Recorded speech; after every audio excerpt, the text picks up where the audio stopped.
Bueno, buenos días a todos.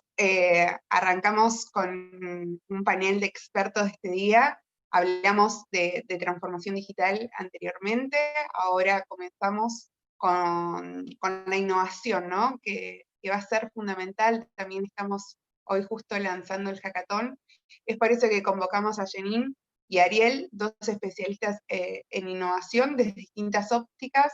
Janine es especialista en neuromarketing y design thinking. Ella es arquitecta de la UBA y se dedicó a la arquitectura comercial y retail. Tiene certificaciones internacionales en la Universidad de Stanford y también todo lo que es neuromarketing en distintas universidades de Argentina y del mundo. Así que va a ser un placer, Janine, que nos puedas contar esta relación entre neurociencia, creatividad, innovación, porque va a ser fundamental. Y por otro lado, también lo tenemos a Ariel, que es diseñador y consultor en diseño de experiencia de UX, formado en la Universidad de Buenos Aires como diseñador gráfico y en la Universidad de Stanford como diseñador de interacción. Es docente universitario y jefe de trabajos prácticos en la Facultad de Arquitectura, Diseño y Urbanismo en la UBA, y es docente invitado también de la UNLAM, investigador de UASIT. Actualmente es el coordinador académico del área de diseño de Digital House, y nos va a contar también cómo es todo el proceso de ideación. Así que vamos a comenzar y darle el pie a Janine para que nos cuente sobre este conocimiento, digamos, de los que estamos atrás y los que estamos creando, ¿no? De las personas, y también de los clientes, ¿no? Entender nuestra mente para poder entender los procesos creativos. Te dejamos. Bueno, hola, buen día a todos. ¿Cómo están? Muchas gracias por sumarse. La idea del encuentro de hoy es que se puedan llevar algunas herramientas para que puedan empezar a aplicar ya mismo para potenciar lo que cada uno esté haciendo con su actividad, su producto, su marca. Les hago una muy breve introducción. Como comentó Dana, soy arquitecta. Estuve trabajando 15 años en el área de retail, diseñando espacios comerciales, y eso me llevaba a plantearme cómo hacer desde el diseño para que una marca venda más y venda mejor. Ahí fue cuando me deslumbré en Stanford con Design Thinking y con IDEO, que son líderes en innovación, entendiendo verdaderamente cuáles son los movilizadores para que alguien, en mi caso, haga una compra, y luego seguí con todo lo que es entender al cerebro para comprender cómo respondemos a esos estímulos que en principio había diseñado. Y ahí fue cuando empecé a incorporar todo el tema de las neurociencias dentro de lo que era diseño. Bueno, así es como quiero traerles algunas de estas herramientas muy concretas para que ya hoy mismo puedan empezar a aplicarlas. Les voy a compartir pantalla para empezar con una presentación.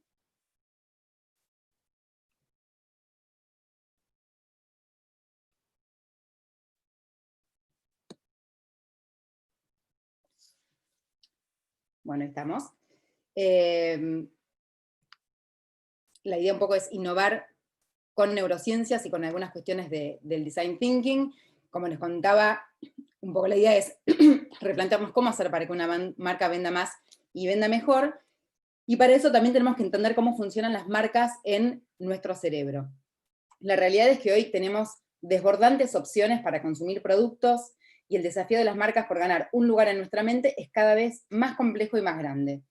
Y al decir que hay desbordantes opciones, no me refiero solamente a la competencia entre marcas dentro del mismo segmento. Esto significa, no es solamente, bueno, elijo entre comprarme un pantalón de una marca X o de otra marca, sino la competencia para ver quién gana esa porción de ingresos de las personas que tienen disponible, ya sea para ocio o para darse un mimo. Si alguien tiene 2.000 pesos disponibles, los puede gastar en pedir comida, en pagar una cuota de un viaje o en comprarse algo online.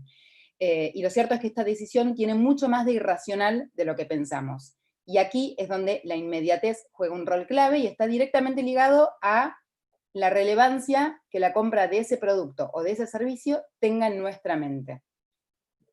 O, en otras palabras, con qué intensidad esa marca o ese producto alivia un punto de dolor que tenemos.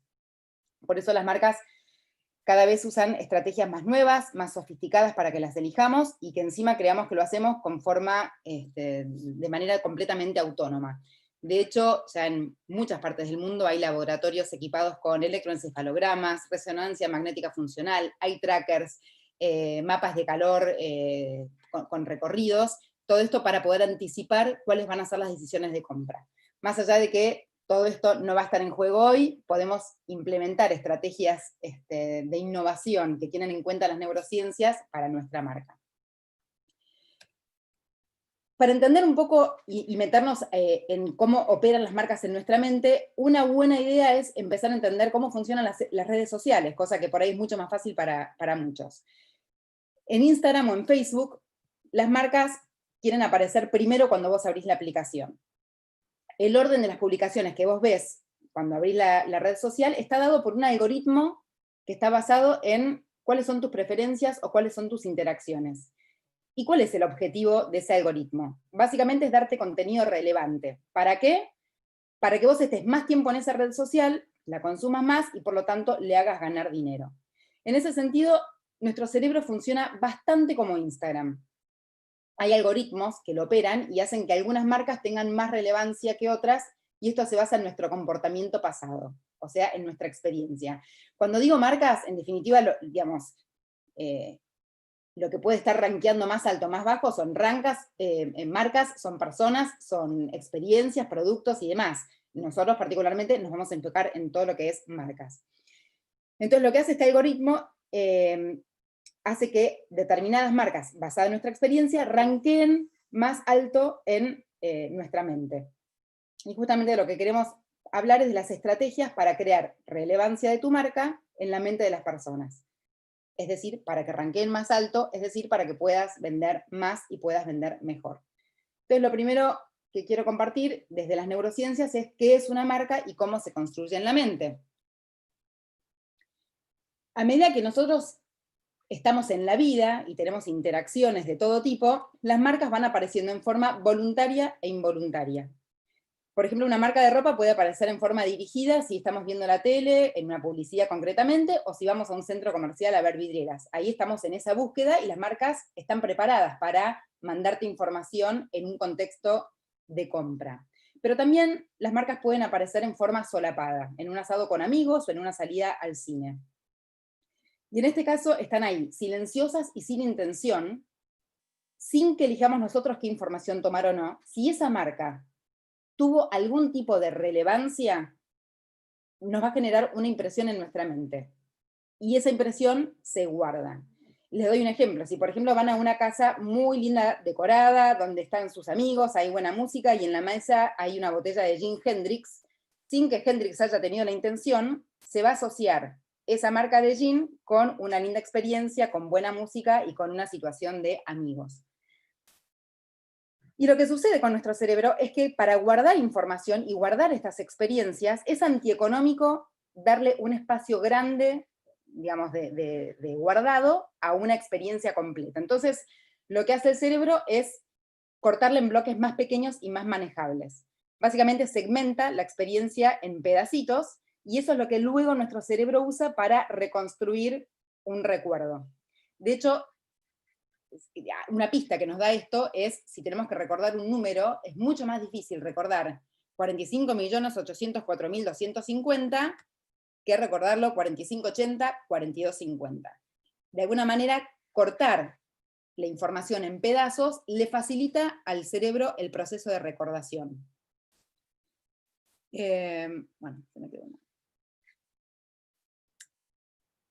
Entonces, la primera vez que tomamos contacto con una marca, lo que se crea es una habitación de esa marca en nuestra mente. Al principio esa habitación está vacía, es una hoja en blanco. A lo largo de las interacciones, y a medida que vamos teniendo puntos de contacto con esa marca, esa habitación se va equipando. Entonces, los muebles son las opiniones, las experiencias y las asociaciones que van apareciendo y que registramos en forma consciente o no.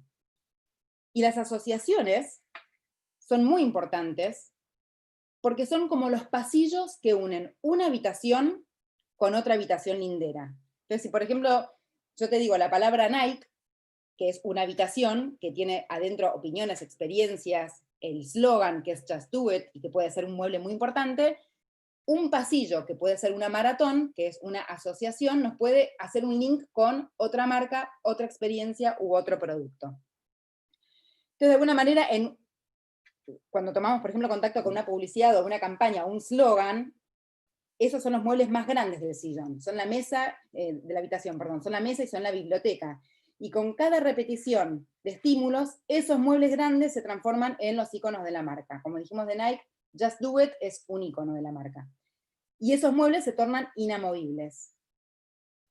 Pero tenemos que tener cuidado porque si hay opiniones que cambian o hay experiencias muy potentes o radicalmente distintas a las construidas hasta ese momento, pueden tener la fuerza para correr un sillón y poner un sillón nuevo. Estas experiencias, que pueden ser muy fuertes, los llamamos marcadores somáticos, y son experiencias que nos imprimen una emoción de tal magnitud que hacen que metamos, digamos, un mueble nuevo en ese espacio. Por otro lado, las acciones de corto plazo y las campañas de temporada, digamos, serían los objetos de decoración más chiquititos y más fáciles de mover, son las modas. Todo esto para explicarles que la habitación, con todos los muebles, con todos los pasillos, lo llamamos técnicamente sello neural. Y es toda la información que los 5 sentidos toman y que vuelcan dentro de esa habitación. ¿Y por qué es importante esto? Porque hoy el sello neural se diseña. Hoy se diseña cuáles son las asociaciones que queremos que una persona tenga con una marca, con una experiencia, con un producto, con qué olor asociarlo, con qué imágenes, con qué recuerdos, con qué otras marcas. Y todo eso está dirigido en forma intencional.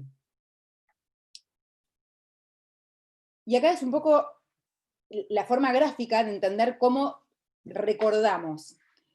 Si yo quiero recordar una marca o producto, que es el círculo de arriba, la información dentro de ese círculo va a estar compuesta de varias experiencias y de retomar y de recapturar distintas experiencias que tuvimos a lo largo de nuestra vida, y que eso recompone lo que en nuestra mente es una marca.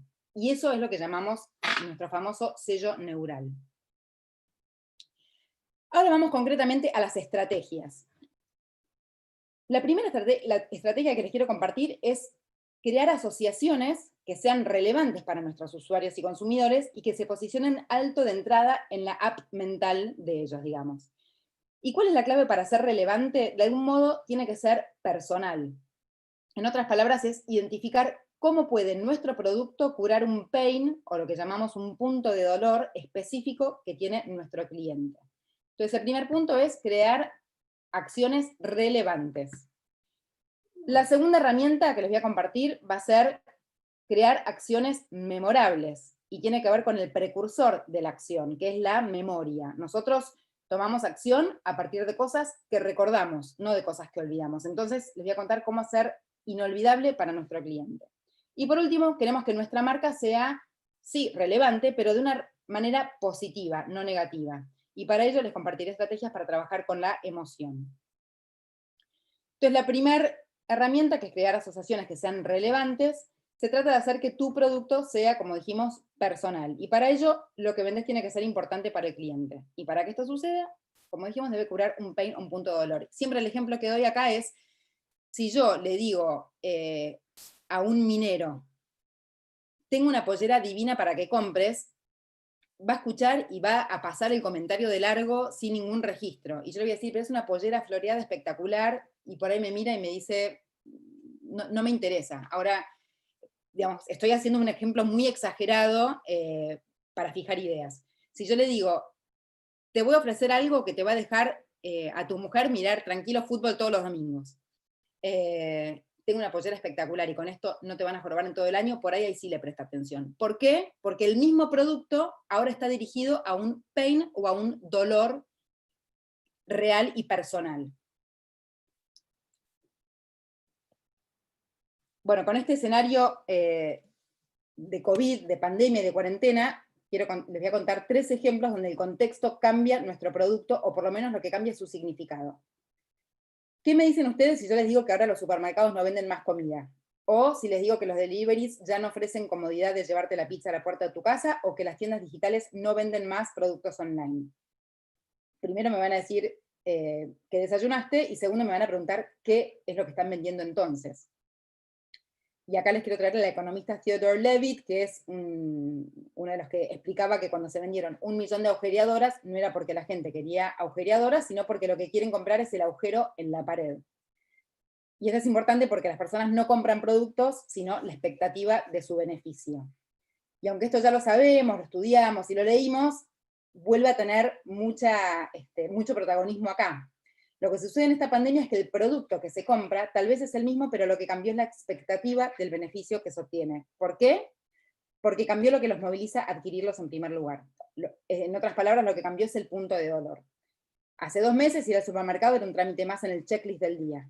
Ahora, ¿qué nos pasa? Salimos con ansiedad, volvemos con bolsas, tiramos spray con alcohol, desembolsamos con guantes, lavamos, apoyamos en una superficie esterilizada, salimos de la sala de emergencia, que es el allá afuera, y volvemos a nuestro hogar seguro. Entonces es como que parece que estamos manipulando un órgano más que un paquete de arroz. Si antes lo que te motivaba para ir al súper era restoquear la heladera, ahora lo que te moviliza tal vez es asegurar que no te quedes sin alimento para tu familia. No sabes si será tan fácil salir la semana que viene, si volvemos a fase 1, si ponen una nueva condición para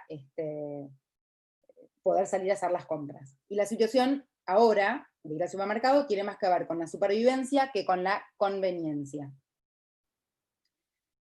Algo parecido pasa con el delivery. Antes pedías un Rappi porque era la comodidad de no cocinar o darte un gusto. Técnicamente, lo que Rappi, Globo o Pedidos ya hacía era venderte un puente acortando tiempo y distancia con sus usuarios. Acortaba tiempo porque lo tenías más rápido en tu casa, acortaba distancia porque algo que estaba lejos te lo traiga en moto.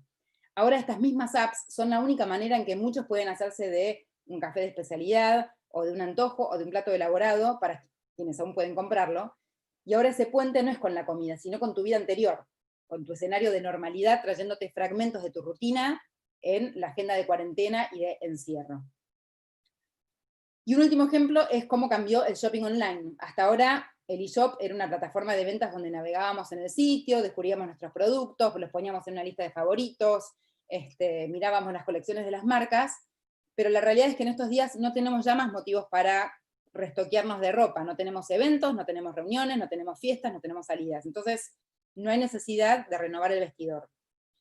¿Por qué volveríamos a una web de una marca favorita si yo ya conozco sus productos y no tengo pensado comprar nada? Bueno, el entretenimiento y la distracción hoy es un muy buen motivo. Y esta situación de entretenimiento, ¿con quién compite? Ya no compite con otras marcas online, compite con Facebook, con su marketplace y con la atención del que lo está navegando, es decir, con Netflix, con una tele o con el mismo trabajo. Entonces, en síntesis, antes el supermercado curaba el dolor de abastecer la casa, ahora de asegurar supervivencia. Antes el delivery curaba el dolor de comer algo rico y tenerlo con poco trabajo, ahora cura el dolor de no tener la vida anterior. Y antes las tiendas online curaban el dolor de la accesibilidad a los productos o las compras desde casa, y ahora curan el dolor del aburrimiento. El producto es el mismo, lo que cambió es el punto de dolor. Dicho todo esto, la propuesta es que piensen si lo que ustedes venden cura un dolor igual o distinto que el que tenían antes de la cuarentena. Me atrevería a pensar que antes un viaje tal vez curaba el dolor del esfuerzo hecho durante todo un año de trabajo, y hoy tal vez cura el dolor de no sentirse libres. Y si esto es así, ¿cómo hacen para traducir esta expectativa de beneficio en una comunicación efectiva de marca? Entonces, la primera herramienta es definir y entender cuál es el pain, cuál es el punto de dolor, cuál es la situación que moviliza a nuestro cliente a tomar una acción, en este caso de compra. Vamos a la herramienta número 2, que tiene que ver con la relevancia, pero a través del tiempo, o en otras palabras, sobre la memoria. Como dijimos antes, las decisiones que tomamos son sobre aquello que recordamos, no sobre lo que olvidamos. Por eso tenemos que ser memorables para nuestra contraparte. ¿Y cómo se logra ser memorables? El primer punto es que registren lo que queremos que se recuerde. Digamos, que tomen nota de que existimos. Y eso técnicamente se llama saliencia. En otras palabras, es más probable que recordemos aquello por lo que algún motivo se destaca de lo cercano, de sus vecinos o del grupo, que algo que no tiene ningún tipo de contraste. Y esto da pie a otra de las premisas, que hay más saliencia en el comienzo o en el fin de un mensaje que en el medio. Así que cuando vayan a hacer una presentación, buscar trabajo, tener una entrevista, traten de ir o al principio o al final, porque en los bordes no hay competencia. No hay nadie que venga después contra quien comparar, o no hay nadie que haya venido antes. Así que el primer punto sí es destacarnos, digamos, de alguna manera de lo que tenemos al lado. Para eso, lo primero que tenemos que hacer es encontrar qué nos destaca. Y para ello debemos conocer el agua en el que estamos. ¿Qué tenemos nosotros que no tiene nadie más? Y si no hay nada que podamos encontrar, lo tenemos que inventar. Una vez que identificamos esta variable, tenemos que trabajar con la memoria de largo plazo y la de corto plazo. Siempre hay un tip que a mí me encanta, que es ser el primero en algo. El primero en algo no te lo puede sacar nadie. Después puede venir alguien que sea mejor, o que sea más rápido, o que sea más barato, o lo que fuera, pero la característica de ser el primero que no te lo sacan nadie. Con lo cual está bueno trabajar cómo puedes ser el primero en traer una experiencia a tu público.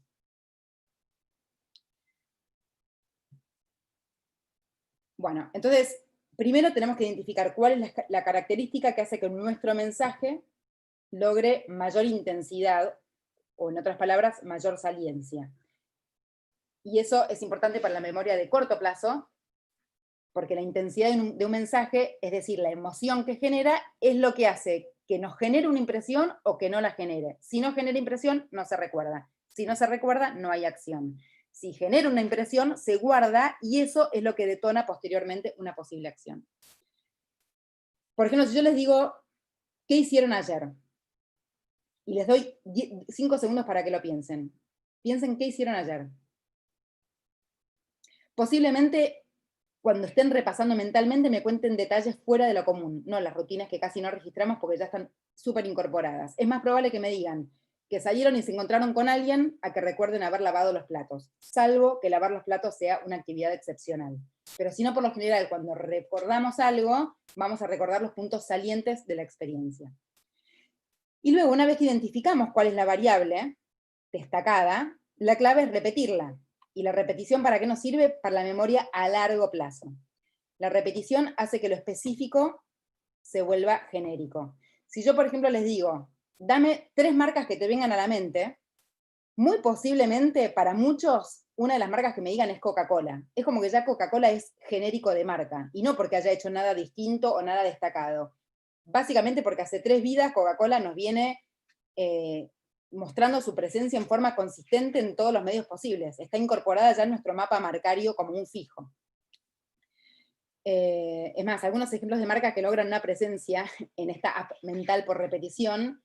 Si yo les digo, dígame una marca de colchón, se les va a venir a la mente Canon, Canon, Canon, Canon es mi colchón, cosa que yo cuando la escucho quiero apagar la radio porque ya es un taladro mental, pero la realidad es que me preguntas una marca de colchón y se me viene esa, o Piero Piero es el mejor colchón. Tal vez nunca probaste estas marcas, pero seguramente te las acuerdes. Y acá me detengo un segundo, porque ojo, que la saliencia puede ser positiva o puede ser negativa. Y acá es donde pasamos a la tercera herramienta que tiene que ver con las asociaciones de las que hablamos en un principio, que es de generar pasillos con otras habitaciones y otros espacios, pero que tengan una valencia positiva. La saliencia puede surgir en forma involuntaria por una mala atención al cliente, por ejemplo, o por un hecho extraordinario.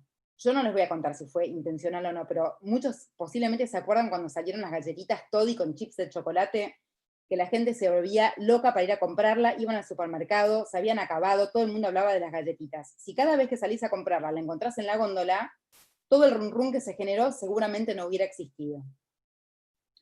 Y después les cuento otro caso cortito.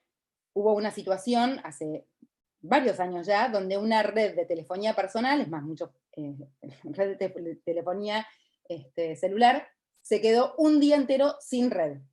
El otro día me cuentan que había gente que estaba haciendo reclamos, ahora, en este último mes, y que reclamaban por, no sé, se habían subido la factura, lo que fuera. Y en el discurso decían, lo que pasa es que además el otro día me quedé sin señal todo el día. Y ese otro día fue hace 4 años.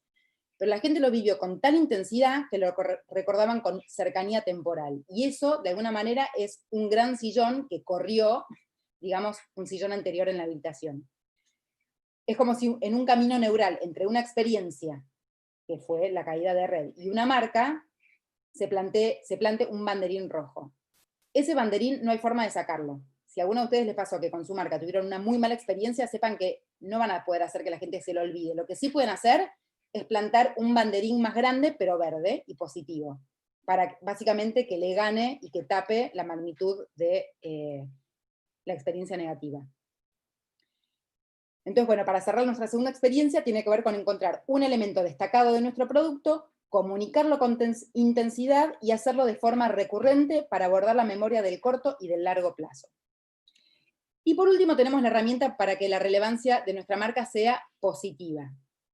Esto tiene que ver con las emociones asociadas a las experiencias de nuestra marca. Y para empezar, les quiero contar un increíble ejemplo de un autor que recomiendo, que se llama Clotaire Rapail, escribió un libro que se llama Código Cultural, o Culture Code, y es el ejemplo de Nescafé, o de Nestlé, mejor dicho. Hace unos años, esta marca quiso desembarcar, hace muchos años ya, esta marca quiso desembarcar en Oriente y no lograban ventas.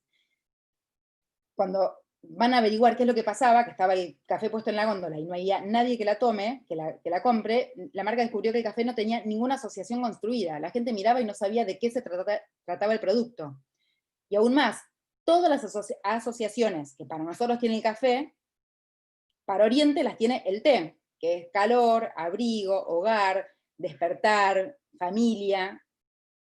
Entonces en el laboratorio, digamos, de marca, encontraron que el café no tiene ninguna asociación y había que generarla. Pero para generarla primero había que crear relevancia para los consumidores y mandar el café bien arriba en la app mental de la gente. Para ello tenían que construir estas asociaciones y la forma más efectiva de hacerlo era conectándolo con carga emotiva positiva. ¿Cuál fue la estrategia que hizo Nestlé? Polémico, pero fue así. Crearon un postrecito de niños con gusto a café sin cafeína, para que esos chicos relacionen su infancia, el amor de madre, el alimento, el cobijo, con el sabor a café. Años después, esos chicos, que ya son adultos, tienen construidas asociaciones y compran, digamos, ese café. La realidad es que esto se hizo y la realidad es que funcionó. Nescafé desembarcó exitosamente en China y transformó el mercado de café. Obviamente, siendo un titán de la industria, le abrió la puerta a un montón de otros mercados más chicos, pero no les importaba nada porque igual ellos tenían el segmento más grande. Así que estas cosas, digamos, ya se vienen poniendo en práctica y funcionan, pero también lo que hay que estar atentos es que muchas veces estamos construyendo asociaciones sin saberlo y tal vez no son tan positivas como queremos. Tanto Nescafé como Coca-Cola han armado su sello neural. Se trata de diseñar las asociaciones, diseñar los estímulos, diseñar con qué conexiones únicas se relaciona la marca y ayudan a que se mapee una marca con emociones y experiencias determinadas. De esta manera, estas marcas usan un algoritmo mental para generar más ventas.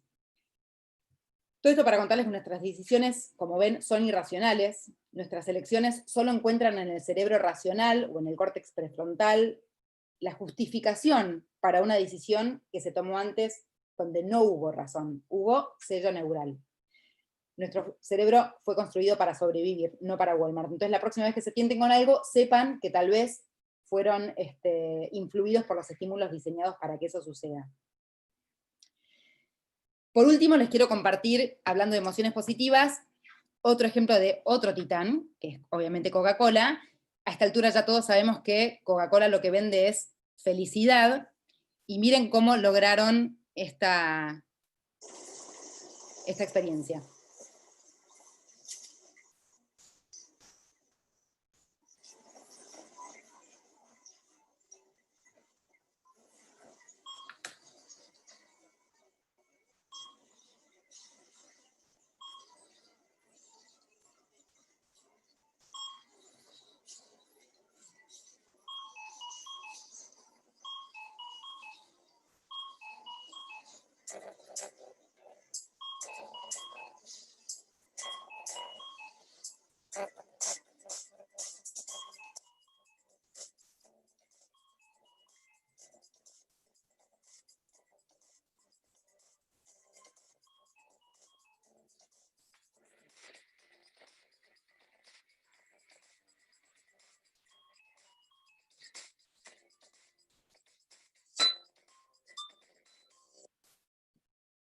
Bueno, súper elocuente,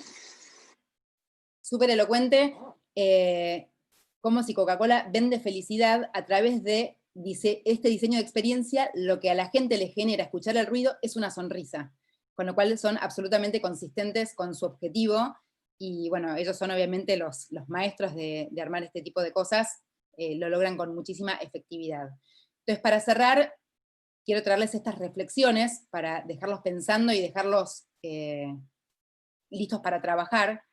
Primero, esto, ¿no? Si cada uno de ustedes es una marca, ¿cómo piensan que pueden diseñarse? ¿Qué tipo de asociaciones ustedes generan como marca, siendo ustedes personas o con la marca con la que ustedes trabajen? También preguntarse si ustedes saben cuál es el pain o cuál es el punto de dolor que están curando en sus clientes. En Design Thinking siempre la primera parte del proceso es la parte de empatía, donde tratamos de entender cuáles son, digamos, los movilizadores que llevan a una persona a hacer las acciones que está haciendo, y esto tiene que ver con sus puntos de dolor. Entender esto va a ser clave para poder diseñar una estrategia después. Si nosotros no sabemos qué punto de dolor estamos curando, la estrategia se va a montar sobre arena, se nos va a diluir. Luego, preguntarse si ustedes saben qué es lo que los hace únicos. Si ustedes construyen sobre atributos compartidos, van a estar construyendo para ustedes y para su competencia. Entonces, lo óptimo es encontrar qué los hace únicos y construir sobre eso, justamente para generar destaque. Luego, saber si comunican su mensaje con emoción, con intensidad y con repetición. Si ustedes apelan a la memoria de la gente, si cuando le preguntan a alguien dónde compra sus pasajes o dónde chusmea para ver a dónde se va de vacaciones, la marca de ustedes aparece en primer lugar o aparece en el top 5 del ranking mental de las personas, y si no lo hace, ¿cómo hacer para que eso empiece a suceder? Y luego, bueno, si son conscientes de las asociaciones que tiene su marca, ¿saben con qué se relaciona su marca? Si ustedes le dicen la marca que tienen, ¿la gente lo asocia con algo? Es más, incluso si nunca han tenido contacto con la marca, el mismo nombre, ¿a qué les remite? Esas son cosas que, aunque ustedes no hayan tenido ninguna intención, están en la mente de las personas y necesitamos conocerlo. Aunque no tengamos un laboratorio, tal vez podemos estar más atentos a nuestras interacciones, porque todo el tiempo, consciente o inconscientemente, estamos generando marca.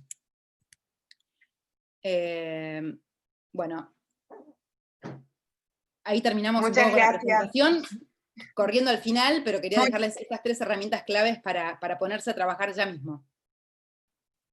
Tal cual, Jenny, mil gracias porque, bueno, nos diste el input principal de esto que mencionabas, ¿no? De todo el proceso de innovación. El punto de partida es la empatía, y la empatía es conocer a quién estamos dirigiendo el mensaje, lo hagamos consciente o inconscientemente, así que muchísimas gracias por tu aporte, y creo que todos nos quedamos un poco reflexionando con estas estrategias que mencionabas. Bueno, Muchas gracias. Placer, y muchísimas gracias por la invitación para participar. A vos. Vamos a presentar a Ariel. Ariel viene a contar sobre la ideación, ¿no? El ADN de las ideas. Ahí estamos. ¿Nos escuchás bien, Ariel? Perfecto. Buenísimo. Bueno, cuando vimos qué era lo que podía llegar a presentar, justamente era esto, ¿no? Encontrarle el ADN de las ideas. Creo que estamos todos entusiasmados para poder escucharte, ver qué es lo que tenés para mostrarnos y poder entender el proceso de ideación. Así que todo tuyo. Bueno, perfecto. Les voy a entonces compartir mi pantalla. Ustedes me dicen si se ve bien. Perfecto, ¿eh? Bueno, ¿qué tal? Buenos días. Bueno, como comentaba Dana, mi intención es introducirlos brevemente al concepto de ideación, qué significa esto de ideación, de qué hablamos cuando hablamos de generación de ideas, compartirles algunos mitos, algunas historias que tienen que ver con de dónde vienen las ideas, para desmitificar algunas cuestiones, y después introducirlos a un pequeño proceso y algunas cuestiones que tienen que ver con cómo trabajamos en la ideación los que nos dedicamos a esto, los que trabajamos en el campo del diseño, y cómo esto es extensible a cualquiera que tenga ganas de participar en un proceso de este tipo. Entonces, nuestro punto de partida, y un poco atándolo con lo que nos contaba Janine en la charla anterior, va a ser el pensar, va a ser la mente humana, y vamos a tener que reflexionar sobre algunas cuestiones que nos venimos preguntando hace siglos y que muchas tienen respuestas de diferentes tipos. ¿Qué es pensar? ¿Cómo funciona el pensamiento humano? ¿De dónde salen las ideas? ¿Qué son las buenas ideas? Hay respuestas de todo tipo, desde el campo de la psicología, de la neurología, hay un montón de investigación acerca del pensamiento humano. La realidad es que hay múltiples respuestas para estas preguntas. Yo quiero darles un enfoque, y es el enfoque que tiene el diseño de experiencia específicamente, para que entendamos de dónde salen las ideas o cómo se generan las ideas, y por qué consideramos que una idea es buena o mala, relevante o irrelevante a determinado escenario. A principios del siglo XX, este señor Benjamin Bloom, un psicólogo y pedagogo estadounidense muy conocido, intentó generar un modelo taxonómico para categorizar los diferentes niveles, las diferentes capas que pueden categorizar las formas de pensamiento que tenemos las personas, poniendo quizás en la parte más baja de la pirámide el recordar, ¿no? Quizás la situación menos compleja en el pensamiento humano, según Bloom, es poder registrar hechos en la memoria, seguido de poder comprender, poder generar sentido de esas cosas que recordamos, seguido de poder aplicar esos conocimientos a la práctica, seguido de poder analizar, organizar módulos de información y ponerlos en conjuntos.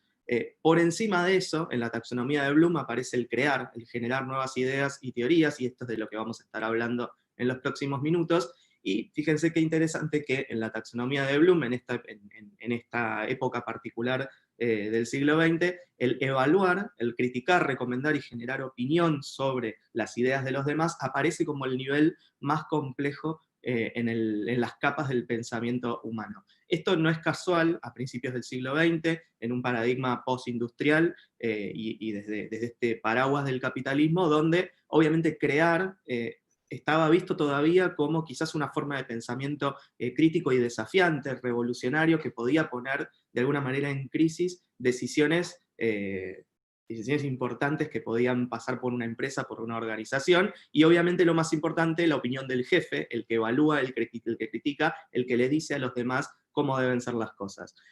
Conforme pasó el tiempo y a fines del siglo XX, aparece una taxonomía revisada a cargo de una serie de analistas, de psicólogos y de personas que se disponen a revisar si la taxonomía de Bloom sigue funcionando de la misma manera, y hay una inversión bastante interesante donde la nueva taxonomía lo que propone es que en realidad el pensamiento creativo es el tipo de pensamiento más complejo que podemos generar las personas, que es súper difícil entender, recomendar, criticar, pero mucho más complejo es el proceso creativo, el proceso de generar nuevas ideas, de poner en crisis lo establecido y plantear nuevos paradigmas.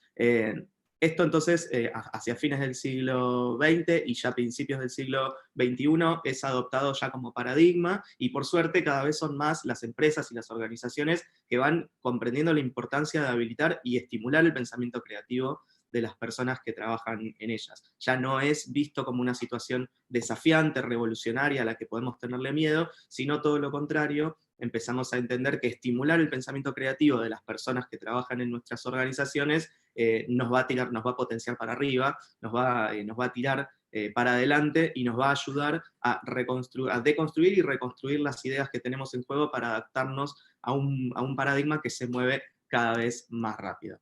Entonces, mi hipótesis, y sobre todo para poner un poco en crisis de dónde salen las ideas, va a tener que ver con que los genios creativos no existen. Hay una figura mítica que seguramente todos conocen y que todos tenemos de alguna manera atados a un modelo mental, es que existen unos genios creativos, unas personas iluminadas, que tienen buenas ideas per se, que nacieron así, y que todos los demás los miramos desde abajo. Bueno, mi hipótesis es que eso no es tan así, que aprender a ser creativo es algo que está disponible a cualquiera de nosotros sin restricciones. Esto no significa que sea arte de magia y que de un día para el otro uno se vuelva súper creativo. Esto es un trabajo arduo, hay que entrenar, hay que aprender, hay que estudiar, pero está disponible a cualquiera, no hace falta haber nacido tocado por la varita mágica. Y en ese sentido quiero contarles dos casos, dos ejemplos que son altamente conocidos. Por un lado, el ejemplo de Mozart, y por el otro lado, el ejemplo de Picasso, dos personas que probablemente ninguno de nosotros se dispondría a cuestionar su figura de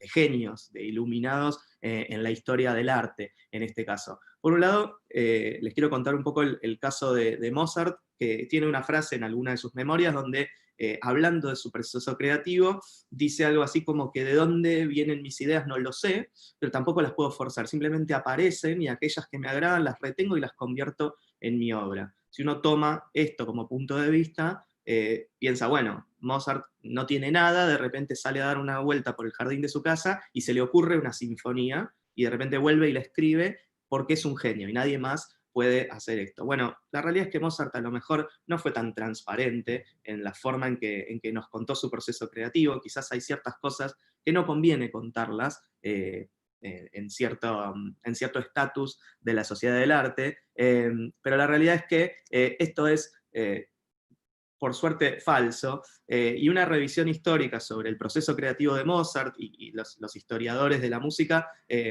nos cuentan en una revisión de sus partituras y de sus escritos, que en realidad Mozart no se iluminaba, no se le ocurría de la nada una sinfonía espectacular, sino que revisaba y corregía constantemente todo lo que hacía. Eliminaba, tachaba, sacaba partes de una composición, las usaba en otro, incluso con meses y con años de distancia entre una y otra. Su trabajo era ser creativo, y en realidad no era magia, no es algo que viene iluminado, que viene del cielo y de un día para el otro funciona, sino que en realidad es un trabajo constante, iterativo, incremental, de probar, corregir, equivocarse, tachar, sacar de una parte, usarla en otro. ¿Sí? Es un trabajo, y es un trabajo que está disponible a todos nosotros. Entonces, Mozart, quizás sí una persona muy talentosa, pero genio iluminado, definitivamente no. El caso de Picasso es un caso muy similar. ¿Sí? Picasso tiene frases en sus memorias, en sus escritos de proceso creativo, frases como, bueno, yo hago lo imposible porque lo posible puede hacerlo cualquiera. Bueno, la realidad es que esa personalidad enigmática de Picasso, de no querer revelar nunca cómo era su proceso creativo, llevó a muchas suposiciones acerca de cómo funcionaba su cabeza, de cómo funcionaba su arte. Si se fijan, incluso hay registros audiovisuales de Picasso pintando, y lo que uno ve en los videos es una persona frente a un lienzo en blanco que de repente se pone a pintar y saca una obra de arte. Bueno, eso está bastante lejos de la realidad. Ese estatus de genio iluminado evidentemente le convenía a Picasso y le conviene a una sociedad del arte que necesita diferenciarse de los demás y establecer este contexto de las personas iluminadas y las que no. Este cuadro, que quizás es uno de los más icónicos del siglo XX y uno de los más famosos de Picasso, se llama Las señoritas de Aviñón, es fundacional del movimiento cubista, y es un cuadro hiper recontra mil conocido. Lo lindo es que Picasso nunca quiso contar un poco de dónde venía la inspiración y de dónde venía, de dónde venía ese trabajo que terminó plasmando en la obra, y durante muchísimo tiempo pasamos en el enigma de dónde había salido. Muchos críticos e historiadores del arte trataron de explicar un poco que esto venía inspirado de las máscaras africanas y de un montón de otras inspiraciones que guiaban el trazo de Picasso, pero por suerte, casi 50 años después de la muerte de Picasso, la casa donde él trabajaba, el taller que él tenía en un altillo, fue abierto como museo, como patrimonio de la humanidad, y allí se encontraron un montón de cuadernos, un montón de anotaciones, donde Picasso hacía sus bocetos, donde diagramaba sus ideas, y básicamente lo que nos cuentan estos cuadernos, encontrados y escondidos por Picasso evidentemente, es que entre 1894 y 1967 Picasso creó un total de 175 cuadernos llenos de bocetos preliminares. Y este cuadro tan famoso, que uno podría pensar que lo pintó de un día para el otro, en realidad tomó 9 meses de trabajo, 8 cuadernos de 809 bocetos, que incluso incluyen feedback de su amigo George Braque, otro pintor referente de la época, al cual evidentemente Picasso le mostraba los bocetos para que opinara y le dijera qué le parecía y le diera consejos de cómo seguir iterando y mejorando y agregando valor a su cuadro. Entonces, nuevamente, no es genialidad, no es iluminación, talento innato o magia o una inspiración divina, es un proceso de muchísimo trabajo, de muchísima iteración, de corregir, de hacer y de rehacer. Entonces, nuevamente pongo en el tapete la hipótesis de que los genios creativos no existen, de que obviamente hay personas que trabajan muy duro y que probablemente tengan muchísimo talento para hacerlo, para desafiar los límites, pero genios creativos per se, que nacieron diferentes a nosotros, por lo menos en mi hipótesis esto es totalmente falso. Y esto entonces nos desafía un poco a tratar de estimularnos a nosotros mismos y empezar a pensar, bueno, ¿cómo aprendemos a crear? ¿Cómo aprendemos a idear? ¿Y por qué cuando somos chicos somos tan talentosos, tan creativos y desafiamos tanto los límites y eso lo vamos perdiendo con el crecer, con el pasar de los años? Hay un enfoque tradicional en la educación tradicional del diseño que anula un poco el proceso de ideación, que hace foco en cuál es el problema que queremos resolver y presupone que ahora solo necesitamos ideas geniales y listo, ¿no? Y ese es el enfoque tradicional. Y claro, siempre de la mano del valor de las buenas ideas, siempre nos traen el ejemplo de estas ideas revolucionarias que cambiaron el mundo, estas ideas maravillosas que innovan o que generan disrupciones en diferentes paradigmas. El problema es que en general falta educación en cómo pensar esas ideas. Y eso genera frustración, frustración y más frustración en las personas que intentamos generar buenas ideas, pero no tenemos herramientas o no tenemos metodología. Bueno, entonces dependemos de estar acostados en la cama y que se nos ocurra o no se nos ocurra, o dependemos en todo caso de estar pegándonos una ducha y que de repente baje la idea del cielo. Eso genera muchísima frustración porque rara vez ocurre. Design Thinking, un paradigma, un enfoque del que hablaba Janine hace un rato y que ahora está muy de moda y lo deben haber sentido nombrar alguna vez, tiene una etapa dedicada exclusivamente al proceso de idear, que está por ahí en el medio, justo después de definir exactamente qué problema queremos resolver y justo antes de empezar a materializar las soluciones con las cuales queremos darle forma a estas soluciones. Entonces, idear es un término que ahora se ha puesto muy de moda, muy popular, pero en la mayoría de los casos se concibe erróneamente como una instancia exclusiva de sesiones de brainstorming, ¿no? De, bueno, vamos a idear, entonces nos vamos a sentar alrededor de una mesa, vamos a tirar un montón de ideas a ver qué se nos ocurre. Y eso rara vez funciona, generalmente se convierte en una lucha de egos, a ver quién tiene la mejor idea, aquel que a lo mejor no tiene ideas en el momento se siente intimidado, se apaga su creatividad, entonces la intención es salir un poco de esta concepción popular de que ideación es simplemente una lluvia de ideas, salir de esta situación de que si pienso mucho se me va a ocurrir una idea y empezar a entender que la etapa de ideación en realidad es un conjunto de herramientas y estrategias concretas que nos van a ayudar a acercarnos mejor a las buenas ideas. En ese sentido, dentro de lo que es la instancia de ideación, quiero compartir con ustedes tres conceptos, básicamente un punteo de tres instancias que para mí son esenciales para que entendamos de qué se trata y podamos ponerlo en marcha enseguida. Entonces, primero que nada, el concepto de que la creatividad es de todos, la segunda es que idear es un trabajo colectivo, y la tercera, que las buenas ideas per se no existen. Empezamos rápidamente por que la creatividad es de todos, esto nuevamente traigo de vuelta el concepto que veíamos con los ejemplos de Mozart y Picasso. ¿Quién puede crear? Bueno, la concepción tradicional, el creativo publicitario, va a ser ese personaje que nos venda esa mirada del genio incomprendido, de la inspiración mágica. Ya sabemos que esto es falso. Todos podemos generar ideas relevantes, siempre y cuando contemos con las herramientas de pensamiento adecuadas para generarlas.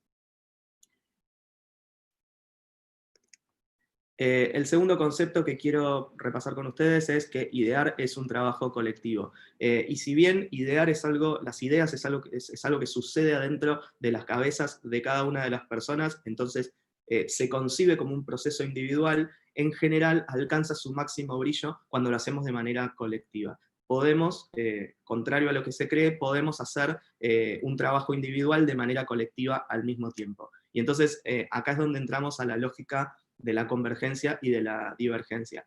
Típicamente, por los modelos educativos que tenemos, estamos entrenados para pensar de manera convergente. A un problema, una solución. Tratamos de ponernos de acuerdo lo más rápido posible para encontrar una solución y avanzar rápido, porque nos come la ansiedad, porque nos come la necesidad de encontrar soluciones lo más rápido posible y seguir avanzando. Esto generalmente lo que hace es desestimular el pensamiento divergente, que por lo menos desde el punto de vista de la ideación en Design Thinking es súper importante. Entonces la propuesta no es ir a una convergencia de vamos todos juntos a encontrar una solución en equipo, sino trabajemos en equipo pero respetando las libertades de pensamiento individuales, vamos hacia una instancia de divergencia donde cada persona desde su modelo mental pueda pensar ideas y pueda pensar soluciones al mismo problema para luego, entre la combinación de todas esas ideas simples, encontrar una convergencia que nos dé una idea compleja como resultado, que sea mucho más potente y mucho más superadora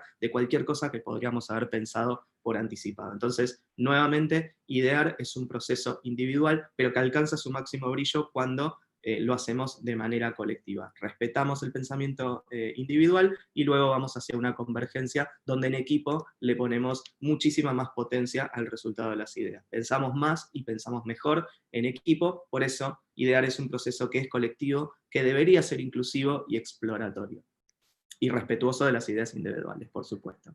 Y por último, el concepto que quería compartir con ustedes es que las buenas ideas per se, las buenas ideas como concepto, no existen. Existe un poco esta hipótesis de que hay que tener una idea súper original, súper innovadora, única, revolucionaria, que patee el tablero y revolucione el estado de las cosas. Esto es muy difícil de lograr y al mismo tiempo es absolutamente subjetivo y es muy difícil de valorar qué es exactamente una idea original, qué es una idea única o innovadora. En realidad la meta de toda ideación no es encontrar la idea más loca o la idea más techy o más original o más innovadora.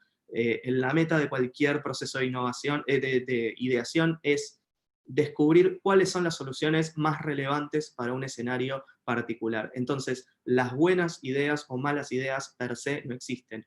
La misma idea en un escenario o en otro escenario puede ser excelente o puede ser pésima, porque lo que estamos validando es la relevancia en función del problema que queremos resolver. Entonces, tan importante como generar ideas relevantes va a ser la capacidad de poder analizar esas ideas, priorizarlas en base a dimensiones objetivas, y en vez de opinar si las ideas son buenas o malas, tratar de sopesar las ideas y entender si resuelven o no resuelven los problemas que estamos tratando de resolver, si agregan o no valor a las personas para las cuales estamos tratando de trabajar, si agrega valor a los negocios que nos están contratando para pensar estas ideas, y dejar de emitir opinión en base a hipótesis personales o prejuicios sobre si las ideas nos gustan más o nos gustan menos. Es súper importante que tratemos de analizar y priorizar las ideas en base a dimensiones lo más objetivas y consensuadas posible. Entonces, las ideas no son buenas ni malas, son relevantes o no al escenario del problema que estamos queriendo resolver. Algunas conclusiones rápidas como para pasar en limpio todo lo que les comentaba recién. Primero que nada, repito nuevamente y lo voy a decir todas las veces que sea necesario, los genios creativos no existen, todos tenemos la capacidad de crear, de idear, siempre y cuando tengamos los métodos y herramientas de pensamiento adecuado. Nuevamente, esto no significa que sea muy fácil, que uno de la noche a la mañana se vuelva tremendamente creativo, esto es un proceso de trabajo, es un proceso de estudio, de entrenamiento, y requiere de mucha repetición y de mucho fracaso y de muchos errores en el medio. Pero todos estamos habilitados a hacerlo siempre y cuando tengamos ganas de crecer en ese área. Entonces, lo que les propongo es que tomemos el desafío de desinstalar los mitos de que ciertas personas están habilitadas a crear e idear y ciertas personas no, y democraticemos el pensamiento creativo, que vengamos del área que vengamos, nadie tenga nunca más la necesidad de decir yo no soy creativo, o yo no funciono, yo no sirvo para esto.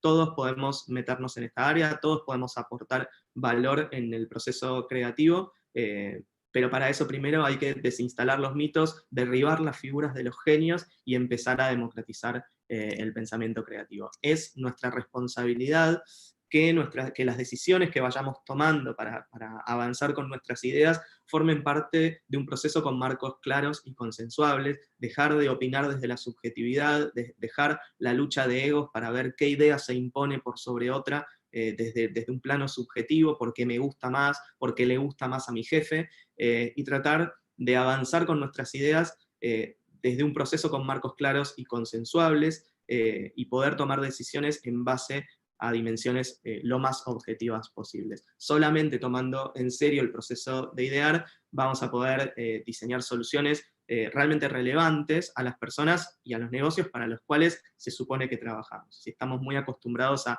evaluar las ideas desde nuestra perspectiva personal, muchas veces nos olvidamos de esta empatía de la que hablábamos hace un rato, de que en realidad lo que estamos diseñando y lo que estamos ideando tiende a impactar 99% en personas que son completamente diferentes a nosotros. Así que solamente tomando en serio este proceso vamos a poder diseñar soluciones que sean no buenas, sino relevantes al escenario y a las personas y a los negocios para los cuales estamos trabajando. Esto es lo último que quería compartir con ustedes.